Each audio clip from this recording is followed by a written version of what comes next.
Hi, my name is Dr. Asia Eaton.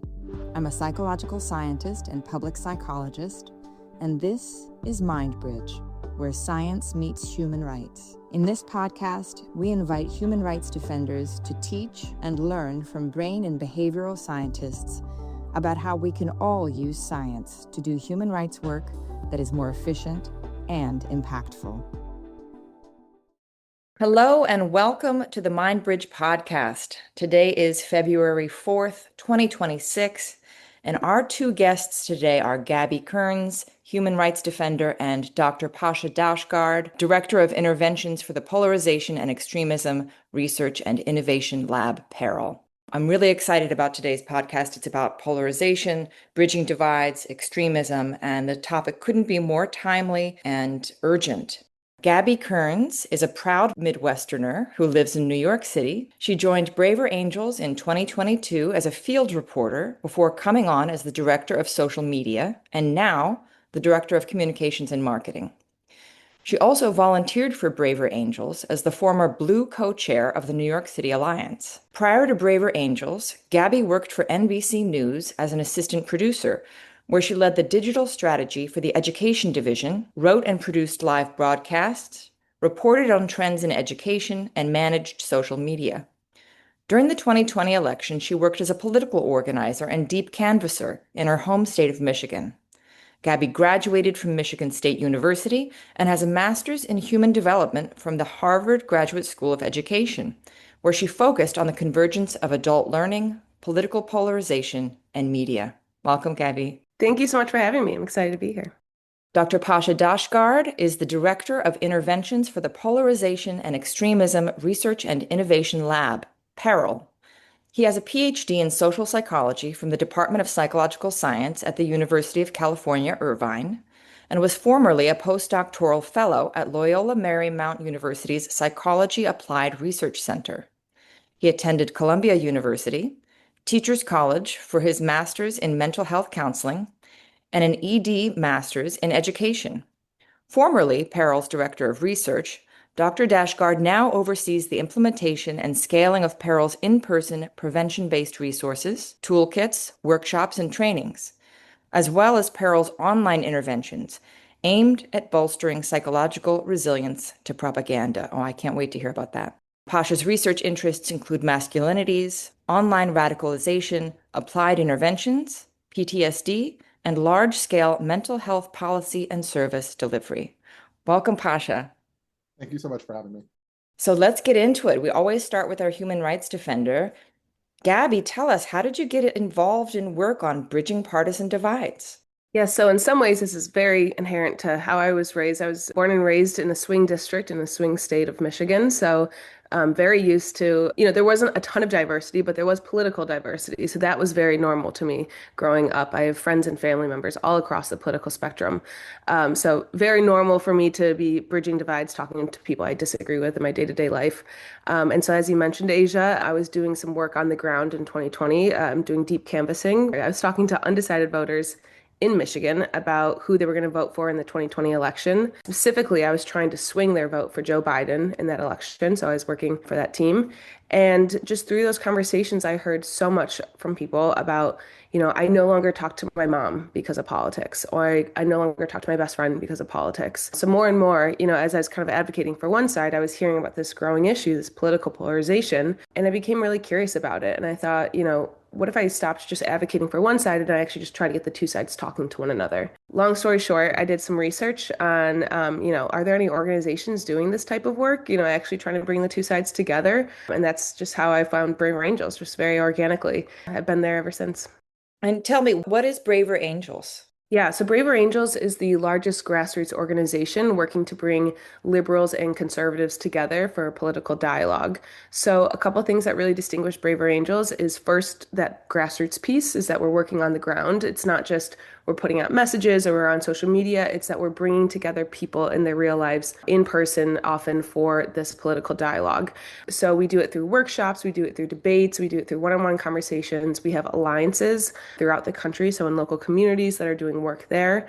And then the other really big piece of it is that we really pursue red-blue balance at every part of our leadership. So all of our alliances are led by one red leader, someone who leans conservative, and one blue leader, someone who leans liberal. So that's another really important aspect of this work because we need both sides to be engaged in order to do it well.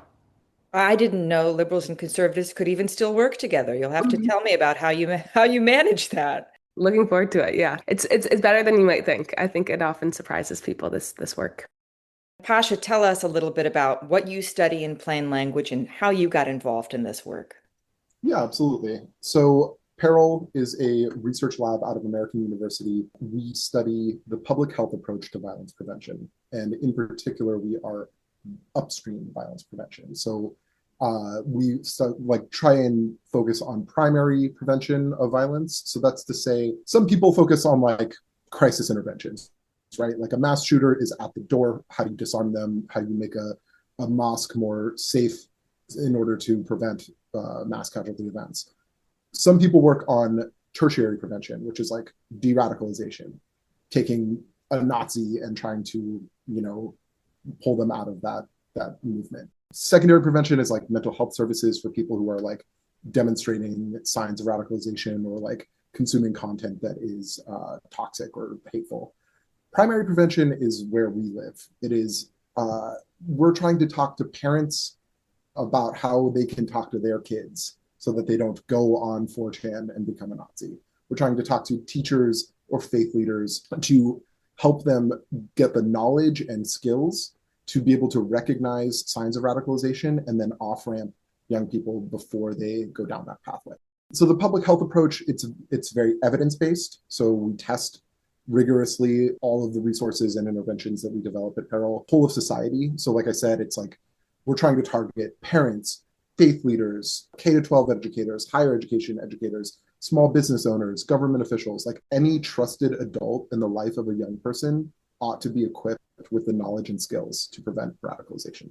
And then we are victim survivor centered, right? So this is about like helping people who are targets of hate and oppression. And then finally, the public health approach really emphasizes systems over individuals, right? Where it's like, while it is important to change individual people's minds, it is also important to develop like policies and strategies for helping an entire school or an entire organization or an entire institution build resilience to propaganda and hate speech and radicalizing content. Amazing. Gabby, let me go back to you and ask, what does a day in the life at Bravery Angels look like for you? How are you getting folks to work together within your organization? And tell me about how you're getting folks to work together outside of your organization. Yeah, well, it's a great question. So, because those two questions are related, how to get people to work together within our organization and how that helps people work together outside of our organization. Internally in our teams, it's so important for us to have red, blue balance teams. And we think a lot about that, about who is informing what decisions. Because again, if, our output is going to be reflected on our input, what inputs are we getting? And so making sure that we're hearing from conservatives and liberals as we're making decisions at the top levels is such an important part of it. And so day to day, I mean, things can look different every single day. I work on the comms and marketing side. So really my work is squarely thinking about the ground game, about, how do we make it easier for folks on the ground to get together and meet up, and what are the resources they need? What are the supports they need? And then also that air game of like, how can we then let the general public know about what's going on, working with press and bringing attention to the work that's being done on the ground. So any day it's, working on the website, working with media, putting together marketing resources, et cetera. And then, but my favorite is really, we're planning for our convention right now. It's coming up. We have a convention every other year. This year it's going to be in Philadelphia in June, right, perfect for the 250th anniversary of our country. And so, when that's creeping up, everything becomes all about it. But that's a lot of fun because, we have like, in past years, we have like 750. This year, we're hoping for 1,000 people, always red, blue divided or balanced, I should say. So always an even number of reds and an even number of blues together in this space. So right now we're kind of all hands on deck for convention planning. So I've got to follow this up with another question for you. So you're talking a lot about red and blue conservatives and liberals. So in the field of psychological science, one of the things that we find is when you create or name an in-group and out-group, that automatically can cause divides, right? So tell me a little bit about why you use that terminology, how you understand it. Is it just to support the public's understanding of what you do? Because no one is fully red and no one is fully blue, Totally. right? Yeah, no, it's a great point. And it's a piece of pushback we get a lot. I mean, not that that was pushback, but just to say people are often get frustrated, like either we don't, why do we need these labels? These labels are part of the issue that to begin with. To be fair, we do have red, blue, and other. So some folks do identify as that other. They don't lean red or lean blue. One, on the labels itself, there's a reason that we don't say necessarily liberal or Republican or Democrat, conservative. I sometimes, I think earlier in this conversation I said liberals and conservatives just because that's clear for folks, but red and blue is really meant to be leans conservative, leans liberal. That doesn't necessarily mean that you're fully liberal or doesn't mean that you're necessarily fully a Democrat or anything like that. It's just, I think when you look at it, even when you look at independents, I think the research showed that even most independents have a leaning. So, just trying to be clear about that and to be honest about that, frankly, because if we didn't do some sort of identifying, that balance would probably be totally out of whack. And so that's a really important part. We have to kind of know who's here, who's in our work, to keep things balanced. And I will say, actually, kind of interestingly, not to keep plugging the convention, but it is such an interesting social experiment because at our convention, one thing that we do, which is catch people off guard, is we, not intentionally, but we have folks wear lanyards, red, blue, or yellow, depending on their political leanings. So if you're an other, you would be yellow, blue is blue, red is red. And so while you're in this convention space, you can see explicitly who's a red, who's a blue right away. Now, what ends up happening is that reds are only interested in talking to blues, and blues are only interested in talking to reds. It actually doesn't do the siloing that you would think. In fact, people are so curious about like, oh God, there's someone who disagrees with me. I need to go talk to them. That's probably just the context that we're operating in because it is a Braver Angels convention, but it does make it really fun. And then you just see the swell of people. You see people all across the political spectrum in conversation together. So it's a lot of fun.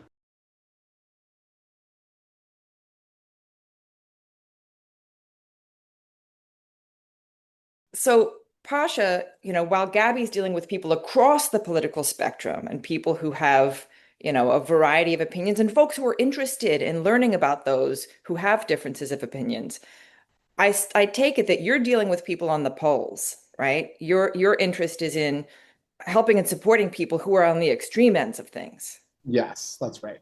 And interestingly, it's the sort of commonality of what are the sort of like psychological underpinnings of extreme beliefs, right? And that kind of does bridge the gap between left and right because there are commonalities between people who join fringe political or social movements on the left or the right, fighting for either side.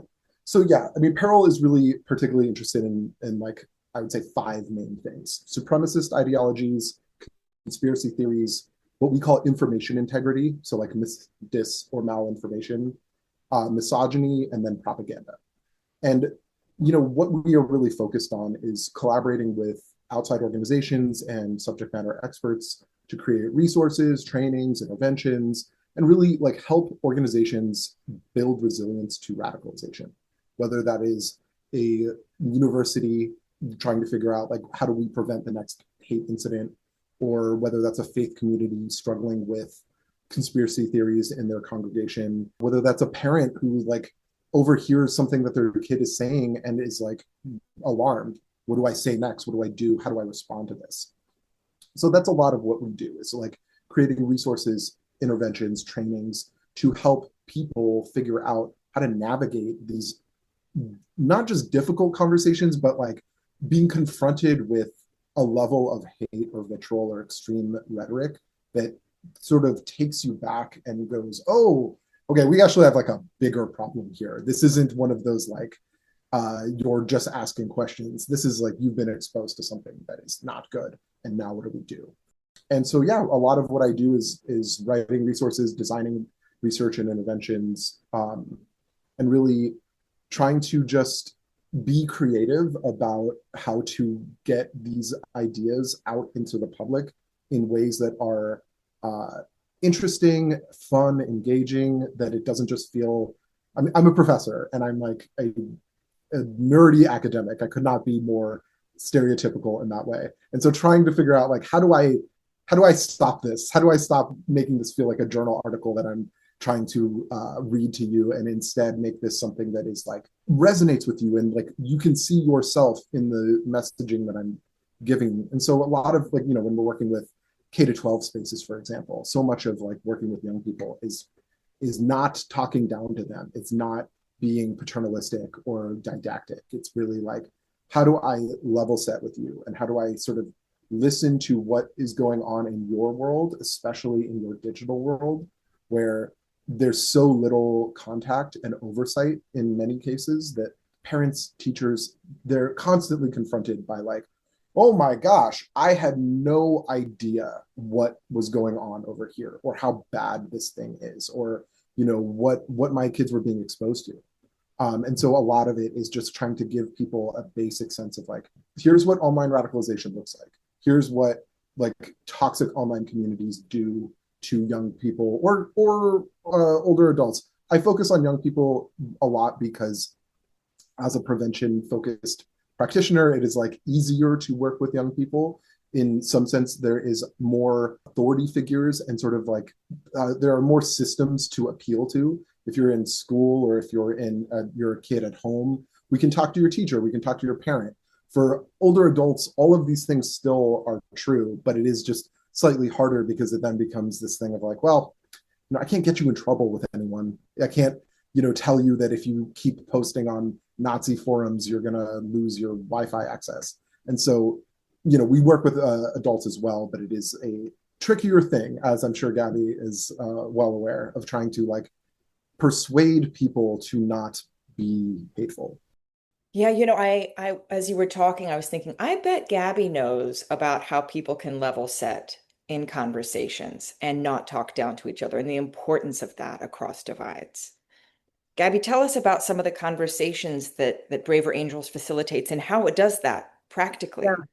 So I should say that Braver Angels has three co-founders, one of whom was a marriage and family therapist. So it's very much so informed by his experience there. And he specifically works with, I should mention, Dr. Bill Doherty. He's a legend, but he specifically works with couples on the brink of divorce. So again, talk about two people who have very different ideas of what's going on in this dynamic. So it's been really applicable to our work with, reds and blues and people across the political spectrum.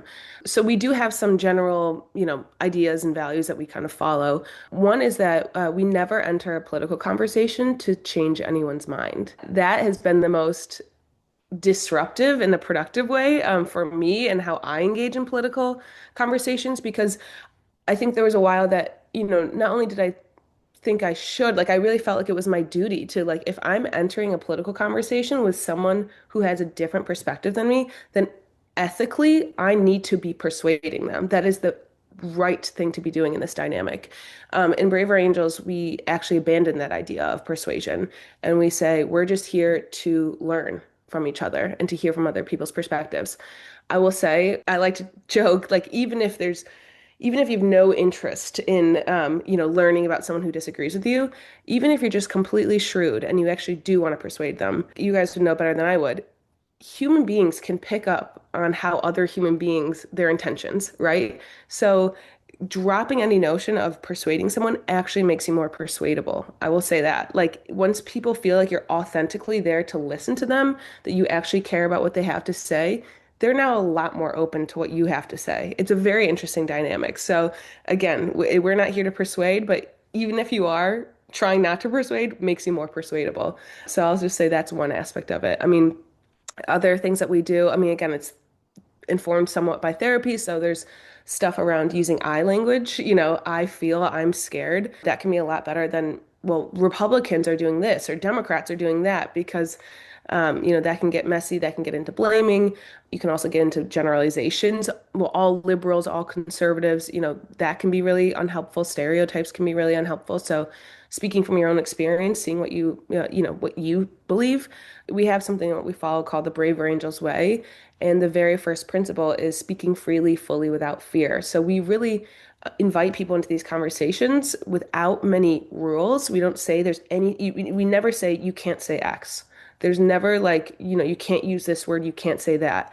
It's not restrictive, but we do have guardrails. We have structures to these conversations that invite people to kind of rise to the occasion and be the best version of themselves. And even if they have an argument to be made that is uncomfortable for some to hear, or maybe even offensive, maybe hurtful, can you make it in the best way possible? Can you say it, in a way that others might be able to hear you? So those are just a couple that come to mind. I love that. And I can say in my own experience as a client in marriage and family therapy, I have been told to be curious, wonder, Yeah, use I definitely. statements. So that all tracks and I love this idea of disarming people by saying you're not here to persuade, you're here to learn. I like to say, even like sometimes people say things that you're like, I don't know how you believe that. And for me, what I always ground myself in, partially maybe because I have a media background, but it's like I almost think about myself as like a journalist. Like that's data. That is what a voter believes in this country. And like nothing I do or say is gonna make them think any differently. There's actually a great book. I think it's called How to Change Minds. And he talks about, you can't change someone else's mind. They can only change their own mind. So, again, abandoning that idea of I'm going to control what you think, but instead being like, that's interesting data. Someone in this country believes that. Okay. It makes it a little bit less maybe emotional, I guess. And it's probably easy for me to say in some ways, but that's helpful for me often. So, Pasha, tell us, you have not just personal experiences as data with people, but you have data on how you get people to change their own minds.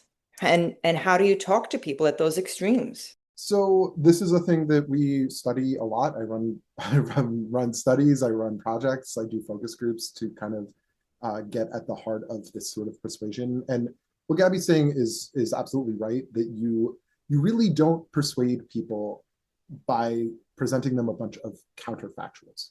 That actually, what research shows in social psychology is that if you just come at people with facts that contradict their worldview, it actually just pushes people further to their own ideological position.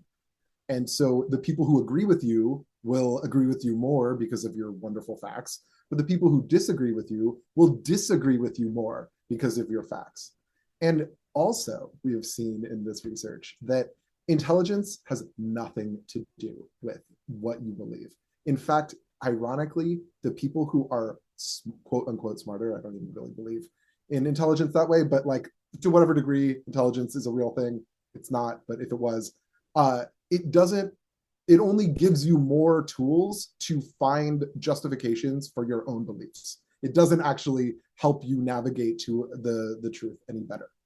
So what we find is a couple of things. One, instead of engaging with people on a factual basis, what we do is what we call pre-bunking, or attitudinal inoculation, if you like that phrase more.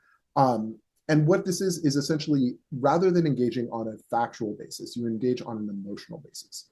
So rather than telling people that they're wrong about X, Y, or Z, what you do is you teach them what propaganda is, how it operates, what are the mechanisms by which someone is trying to persuade you to believe a hateful ideology or a supremacist belief. And then what this does is it triggers in people a sense of like indignation and like anger, that how dare you think that I'm some sort of chump, I'm some sort of sucker that's going to be tricked into believing that Black people are inferior, or Jews control the media, or trans people are trying to kill you or whatever. Instead, what it does is it makes you, so then you go like, I don't like those people, and I don't like that they think I am manipulatable. And so you show them a little bit of propaganda, you explain to them how it works, and then in the future, when they encounter new propaganda, they're much less likely to endorse that kind of belief. So that's one sort of like intervention that we use. We do these sort of online videos where we do a lot of background research on, frankly, the worst places on the internet. We just go to the worst places that exist, and we like read and we code all of the sort of narratives and rhetoric. Yeah, it's horrible. But what happens is then we sort of like figure out what are the most resonant narratives, what are the most popular or persuading narratives, And then we create messaging that counters that, not through counterfactuals, but by showing you, look how they're cherry picking statistics. Look at how they're framing this as an us versus them issue. Look at how they're, using scary horror-like aesthetics when they're creating a video to talk about trans people or whatever. And so this is one way that you can really reduce the endorsement of like extremely toxic beliefs. Another sort of general thing that we get asked a lot is like, what do I say?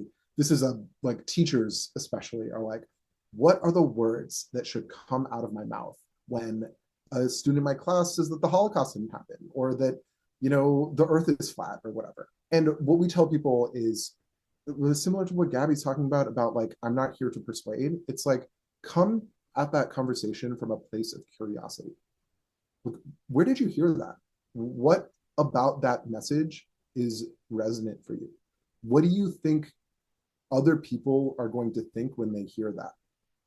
Why do you think that? What is it? So really what you're trying to do is get at the sort of like, what is the hurt that this rhetoric is trying to solve? Like, I think about this. I used to be a former substance abuse counselor, and this is like down the middle substance abuse counseling 101. It's like, it's not about the drug. It's not about the hateful ideology. It's about the pain that is being self-medicated through the drug or the hateful content. And so, I wrote my dissertation on male supremacy. And, for a lot of young men who are drawn to the manosphere, who are drawn to incel forums, who are drawn to red pill, content creators, it's like, they're coming to this content because they're insecure about themselves. They feel like they're being left behind, that they're not successful in terms of dating and relationships. They're feeling like, if I don't have sex with women casually, I'm not really performing masculinity the way that I am being asked to perform masculinity. And so trying to get at like, what are you trying to solve? What problem are you trying to solve? What hurt are you trying to manage through endorsing these ideas or consuming this kind of content? Can I just jump in? Because I love so much of what Pasha just said. And it was, my gears were shifting as you were talking about that, because it made me think of one barrier to our work that people kind of offer up is, how can I talk to people when we disagree on the facts? That's like such a big question that we get. And my colleague, Monica Guzman, who's super thoughtful and great with this, has had a really wonderful response one time. I heard her say, the conversation about what's true is not the only conversation worth having. There's a conversation behind that, which is exactly what Pasha was just saying. There's a conversation behind and underneath of what's true, and it's what's meaningful to each person. And so she offers this question that's really great, which is, tell me the story that led you to your beliefs. And it's a great question. It's a great prompt, because it doesn't put the person on defense. You're not saying, why do you believe what you believe? You're telling me the story that led you there. And people, if they're experts in anything, they're experts in their own stories, and they're willing to tell those stories. So I just wanted to jump in there, because what Pasha was saying totally aligns with what we see. Yeah, I know, Gabby, that's like so the thing, right? Because it's like, oftentimes what we see is that it's not, people aren't like a blank slate that then we just like consume a bunch of data and a bunch of information and then we form our beliefs. That would be lovely. What often happens is that we have lived experiences that shape how we view the world. And then we look for data and evidence to confirm those beliefs and that world. So when you ask the question, what is the story that got you here? That's like, let's get past all of the data that you collected, all the facts you collected to prove that you think this is true. Like, I'm thinking about, for example, so many like men's rights activists are men who are like divorced and sad and like feel aggrieved that they were treated poorly by the courts, that they don't get child visitation rights, that they don't get or that they have to pay alimony, blah blah blah. All of these things that are like, that's the story about how you got to this men's rights forum. And the facts about whatever pay gaps or women get free drinks at bars or whatever, those are just the little facts that you collected to justify the grievance that you felt or the pain that you felt about how you were treated in X, Y, and Z forum. Yeah. Sorry, I'm going to jump in one more time. Sorry, Asia. Just getting excited. I'd be so curious what you see, Pasha, because sometimes I do remind folks, because I see this anecdotally in my own life, that sometimes extreme views are not strongly held. And I think a lot of the time when people hear someone say something kind of extreme, the initial reaction is like fear and like, oh my God, I need to deprogram this like this person needs to go through like re-education. Like this is like really scary, and I understand the impulse. But I often joke, like I remember seeing someone in my own life during COVID post on Facebook about how the vaccine was a microchip and it was Bill Gates and Anthony Fauci and they're trying to follow you around, whatever. And then when the vaccine became available, they were one of the first people I knew who got it. And so I'm like, sometimes people are signaling things. Maybe it's a social thing. It's like they say virtue signaling or vice signaling. It could be something around that like they don't even really believe it. Or like I have a friend who will say, like, I'm like, do you think the 2020 election was stolen? And she's like, yeah.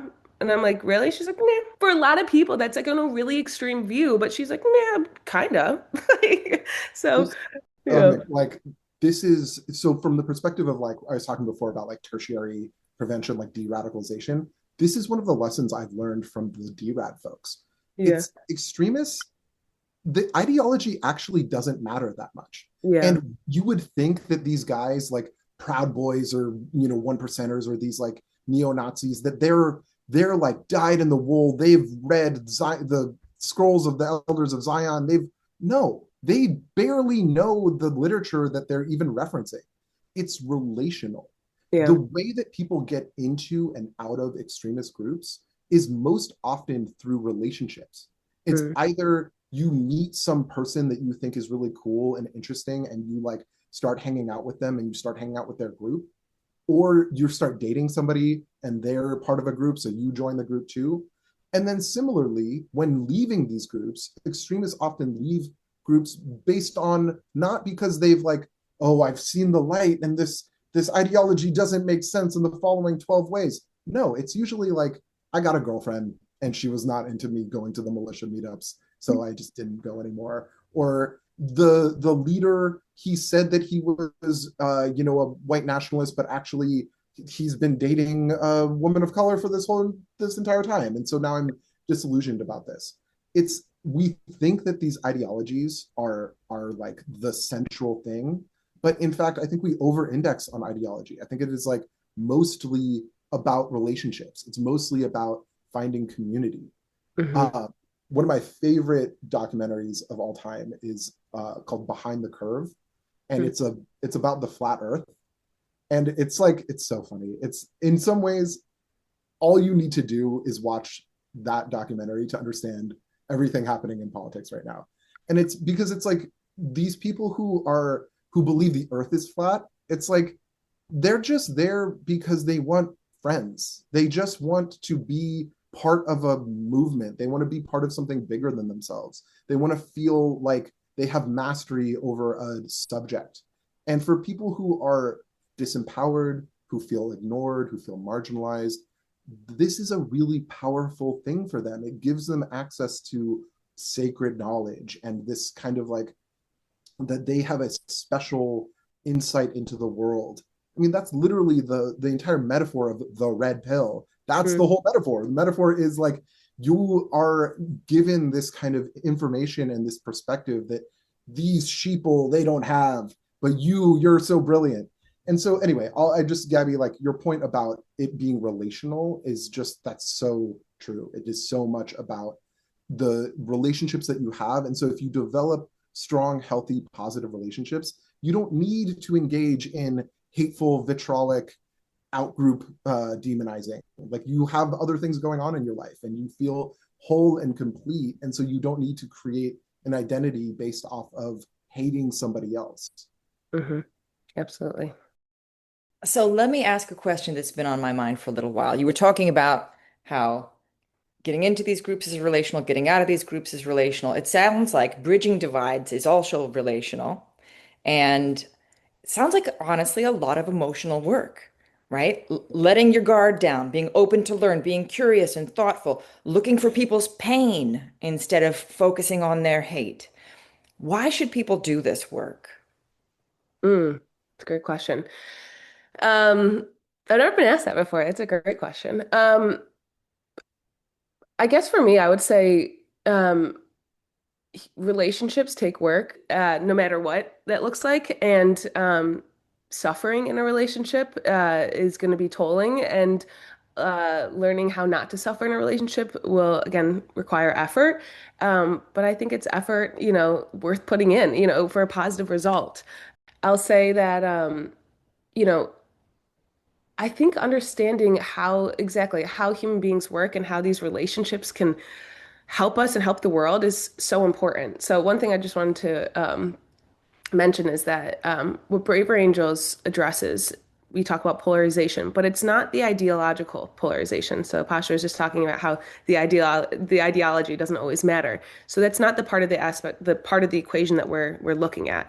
We're not trying to convince anyone to before abortion or against abortion or anything like that. We're looking at what we call affective polarization, which is the emotional aspect of disagreement.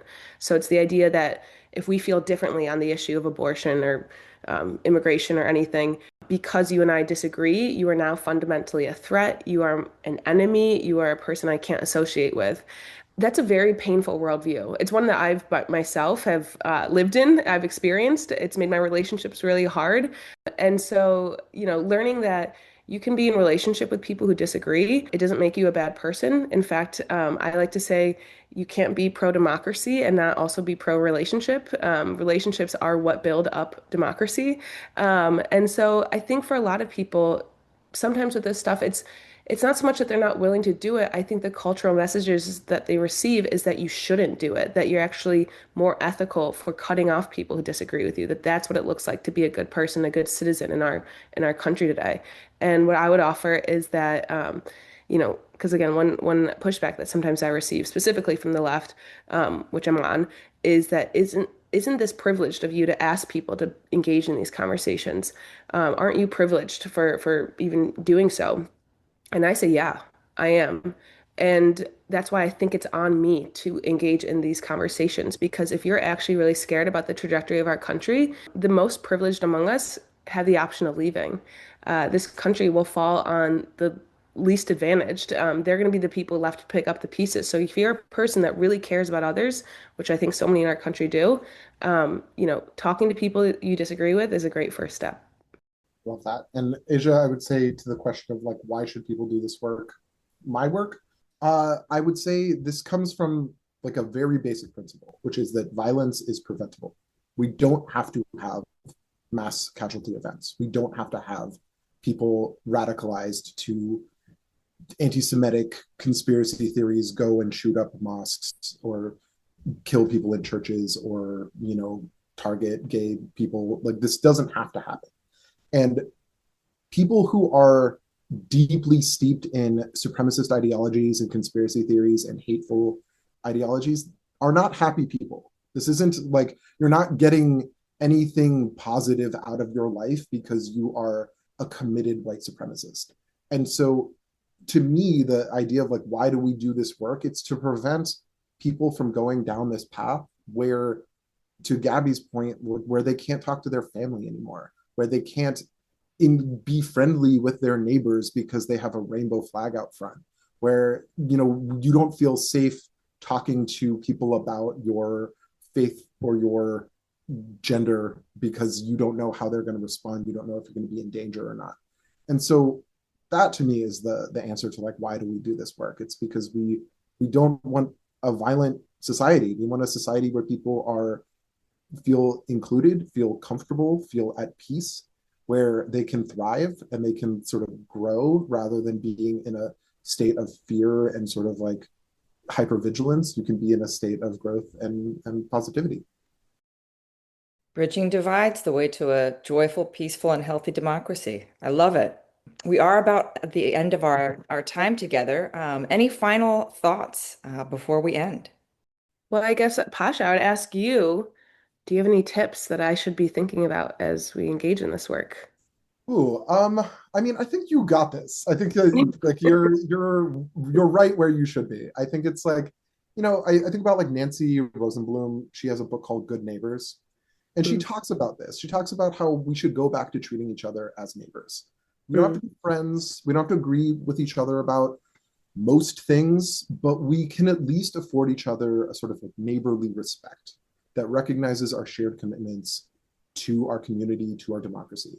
So I would say, like, one of the things that we see that is really powerful in psychology is like if you remind people that people on the left and the right share mostly the same beliefs, that we are largely against political violence, that we are largely for free and fair elections, that we all sort of want America to be a successful, like, and functioning country and government.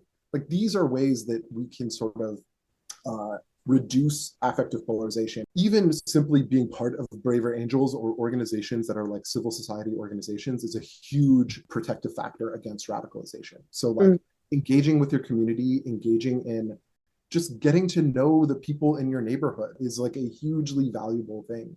Getting involved in your civil life is one of the ways that you will protect against radicalization. Thank you. Well, this has been brilliant. I've enjoyed every minute. Thank you both for your time and energy and the work you're doing to advance human rights, justice, and wellness. Thank you for listening. That was Mindbridge, where science meets human rights. To learn more about how we use brain and behavioral science to empower human rights defenders, find us at mindbridgecenter.org and follow us on social media.